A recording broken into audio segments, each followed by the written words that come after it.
Hello, lovely students. This is one of those slides where you look at it and immediately think, oh my goodness, what the heck is going on? But I just want us to take our fingers off the panic button and take a moment just to digest and bring meaning to this.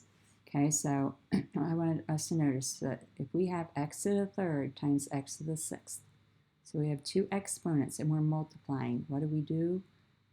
We add the exponents. Okay.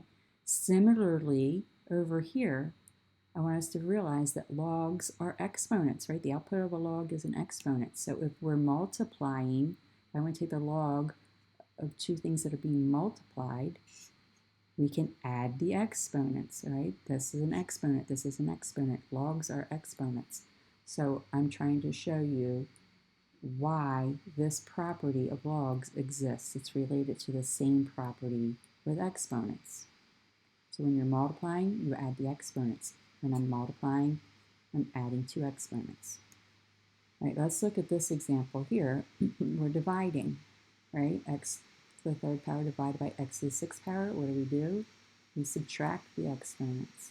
So we end up with either x to the negative third, 3 minus 6, or we could think of it as 1 over x to the third. I got 3 extra x's on the bottom than I have on the top.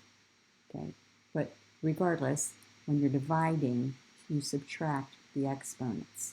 Okay, so what do we have going on here? We're dividing, so we subtract the exponents. Right, I want this to seem logical. Right, finally, from over here, I have a power raised to a power. Okay, so the exponent is being raised to a power.